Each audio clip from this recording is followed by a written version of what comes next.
Type en vue. Alors, exercice très important, on va vraiment appliquer tout ce qui est en rapport avec loi binomiale et schéma de Bernoulli. Et je vais aussi te montrer quelques astuces pour aller plus vite. J'espère que tu es motivé. On est parti.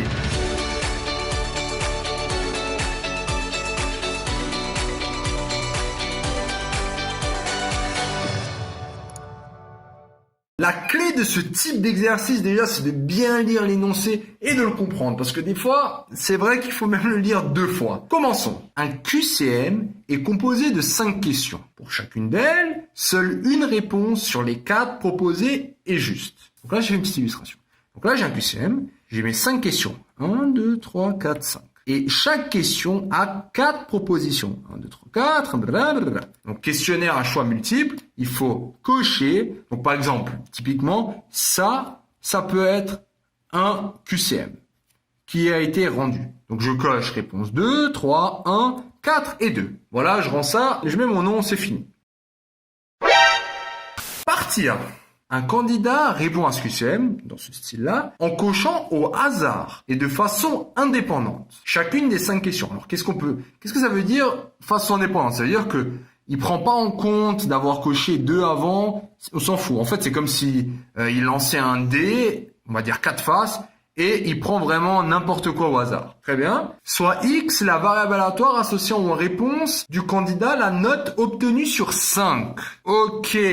Alors là, ce dernier paragraphe, on sent quand même qu'il y a une notion, ce X là qui va compter. Ouais, lui, il compte. Ça c'est important, hein. J'espère qu'il y a les premiers réflexes qui commencent déjà à se mettre en place. Qui dit compter, loi binomiale, ok. Alors, tout d'abord, première question. Alors, quelle loi suit la variable aléatoire X? Préciser les paramètres. Ok, alors on parle d'une loi. Quelle loi il suit? Il faut préciser les paramètres. Alors bon, là, je pense que c'est assez clair, hein. On est dans la loi binomiale. Donc, on aimerait bien, et ça a du sens, que ça suive une loi binomiale. Pourquoi ça a du sens? Parce qu'on est dans une expérience qui est comment? Au hasard, indépendante, répétée plusieurs fois. Alors, faut bien comprendre que c'est l'expérience, c'est quoi? L'expérience, c'est répondre à une question. Et ça, c'est aléatoire. En plus de ça, c'est identique, hein. On répond toujours à le même type de question. Et c'est indépendant. Indépendant parce que c'est précisé dans l'énoncé. Elle est répétée 5 fois pour chaque question avec 2 issues possibles. Oui. Soit tu as un succès, c'est-à-dire que tu as la bonne réponse, soit échec, tu as tort. La probabilité d'avoir une bonne réponse, c'est quoi? C'est une chance sur 4. Parce que le gars, il fait au pif. La probabilité d'avoir tort, c'est 3 chances sur 4. Avec tout ça, toutes ces conditions, on a un schéma de Bernoulli. Excellente nouvelle. Parce que sur un schéma de Bernoulli, si maintenant on veut compter le nombre de succès, la variable aléatoire X qui comptabilise le nombre de succès suit quoi? Une binomiale de paramètres N, P. Ok. N, c'est le nombre de répétitions. Combien de fois c'est répété? 5 fois. 5 fois. Et P, c'est la probabilité d'avoir succès. Le succès, c'est une chance sur 4. Donc, c'est 1 quart. Et voilà, tu viens de répondre à la première question. La variable aléatoire X suit une loi binomiale de paramètres 5, 1 quart. Une fois que c'est mis en place, on peut commencer les calculs. Question numéro 2. Quelle est la probabilité qu'un candidat obtienne la note maximale? Alors, la note maximale, elle est donnée en quoi? Donc, il y a 5 questions. Donc, on veut vraiment qu'il obtienne 5 bonnes réponses. Alors, voici un petit rappel très important. Il nous dit quoi, ce rappel? Il nous dit que la fonction de masse, j'appuie toujours un peu sur ce point, c'est pas densité. Je le barre pour que tu le vois bien. Densité, c'est pour des fonctions continues. Variable aléatoire continue. Là, on est dans des variables aléatoires discrètes. Donc, on parle de fonction de masse d'une binomiale NP. C'est ce que je te dis. Ça, il faut le savoir le lire. Là, je répète N fois. Donc, N, c'est le maximum. N, bonne réponse, serait dans ce cas-là le maximum. Probabilité que X, donc que la variable aléatoire compte K. Alors, K, il est entre quoi? K, il est entre 0 et n, parce que n, c'est le nombre de réponses maximales, c'est le nombre de fois que c'était répété. Donc cette probabilité, c'est égal à cette formule.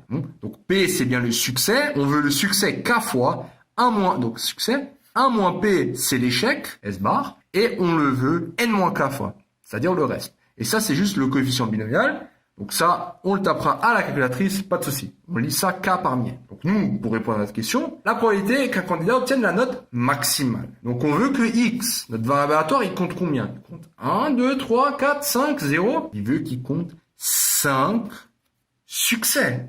Donc, x doit être égal à 5. Donc, on veut rien d'autre que calculer la probabilité que x soit égal à 5. On remplace, donc ça fait 5 parmi 5.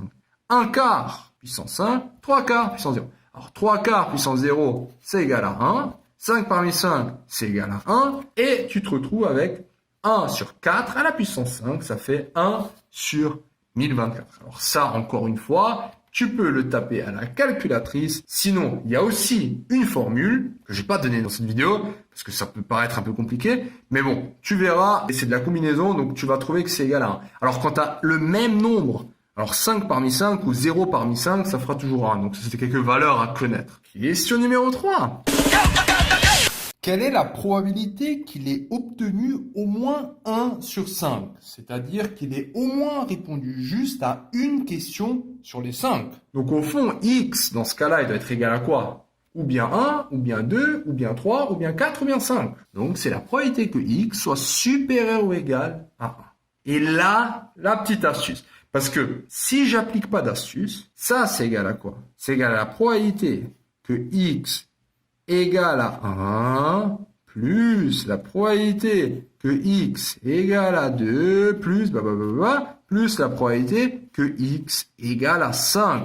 Bref, c'est quand même pas mal de calculs. En plus, il y a cette formule-là. Bon, bref, des trucs un peu chiants à faire. C'est pour ça qu'il y a une magnifique astuce. Regarde, probabilité que tu aies soit 1, soit 2, soit 3, soit 4, soit 5. C'est quoi? C'est tout. Donc c'est 100%. T'as juste pas le droit d'avoir un cas de figure. C'est quoi le cas de figure? C'est d'avoir 0. Donc en fait, on va utiliser l'astuce du complémentaire. Probabilité que x est supérieur ou égal à 1, c'est égal à 1, c'est-à-dire que tu as toutes les chances, mais tu vas enlever probabilité que x est strictement inférieur à 1. Ça veut juste dire probabilité que x égale à 0. Et là, tu appliques encore une fois la formule 0 parmi n, 1 quart. Là, le succès, il est à 0. Et du coup, l'échec, il est à combien?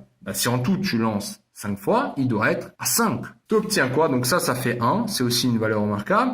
1 quart à la puissance 0, ça fait 1. Donc ça s'enlève aussi. 3 quarts à la puissance 1. Tu obtiens 1 moins blablabla. Ça fait 781 sur 1024. Alors, tu peux aussi sortir ces valeurs en approximation. Il n'y a pas de souci si tu fais tout ça à la calculatrice. Bien sûr, ce sera considéré comme juste. Là, je te donne juste les étapes. Passons à la question numéro 4. Alors là, c'est une petite question de compréhension un peu plus. Si l'élève, cette fois-ci, remplit un très grand nombre de QCM au hasard, quelle note peut-il espérer? Alors cette fois-ci, on est en train de dire quoi? Il y a une grande différence. Avant, l'élève, il faisait quoi? Il remplissait juste, il cochait. Donc il avait son interro, il cochait 1, 2, 3, 4, 5, et il rendait, et c'était fini. Cette fois-ci, on est en train de dire, ok, ça c'est un QCM, donc ça c'est QCM numéro 1. Mais là, on va dire qu'il va faire un très grand nombre de QCM. Donc ce QCM numéro 1, tu es d'accord avec moi, en tout cas, je l'étais, qu'il suit un schéma, le schéma de Bernoulli. Alors, Bernoulli. Voilà, il n'y a pas de faute, j'espère. Donc, ça suit un schéma de Bernoulli. Maintenant, ce qu'on veut, c'est qu'il fasse pas seulement un QCM, mais un très très grand nombre. Donc, on va avoir plein de schémas, donc un très très grand nombre de schémas de Bernoulli. Et quant à ce cas de figure, quelle note peut-il espérer? Ton réflexe que tu dois avoir, c'est, l'espérance. Tu dois penser à l'espérance. L'espérance, c'est vraiment quand on répète le schéma de Bernoulli un très grand nombre de fois. Et quand x suit une binomiale, alors la binomiale c'est quoi? Si maintenant on a n, p, l'espérance c'est n fois p. Et dans notre cas, la binomiale, on a quoi? En notre n. Notre n, c'est le nombre de fois que c'est répété. Alors je n'ai 1, 2, 3, 4, 5, il y a 5. Et la probabilité, c'est 1 quart. Donc tout simplement, l'espérance, il peut espérer 5 fois 1 quart, ce qui fait 5 divisé par 4.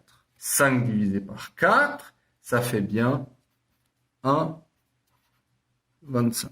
Donc en gros, voilà, s'il fait ça un très très grand nombre de fois, il peut espérer avoir une réponse, 25. Alors bon, c'est une valeur théorique, hein, une réponse 25 de juste. Voilà, donc ça c'est vraiment déjà l'essentiel sur la loi binomiale. Et on peut terminer par une dernière question de sortie qui serait: quelle est la variance de cette variable aléatoire? Encore un rappel, là il s'agit juste d'appliquer une formule. Donc la variance c'est NP, d'ailleurs ça c'est l'espérance, fois 1 moins P, fois la probabilité d'échec. Donc ça va donner quoi? Ça va donner 5 quarts fois l'échec. Alors on a dit que c'est 3 chances sur 4. Donc tu termines, donc ça fait quoi? Ça fait 15 sur 16. Et voilà pour cet exercice très type où on utilise schéma de Bernoulli et loi binomiale. Félicitations d'être arrivé jusqu'au bout de cette vidéo. Cette vidéo t'a plu? Ça tombe bien, il y en a encore. Sur matrix.fr, tu peux non seulement télécharger le résumé de cette vidéo, mais aussi retrouver tout ton programme avec plein d'exercices corrigés étape par étape. Tu peux aussi défier tes amis dans des jeux et te mesurer à la communauté Matrix pour gagner un cadeau tous les mois. On se retrouve sur matrix.fr.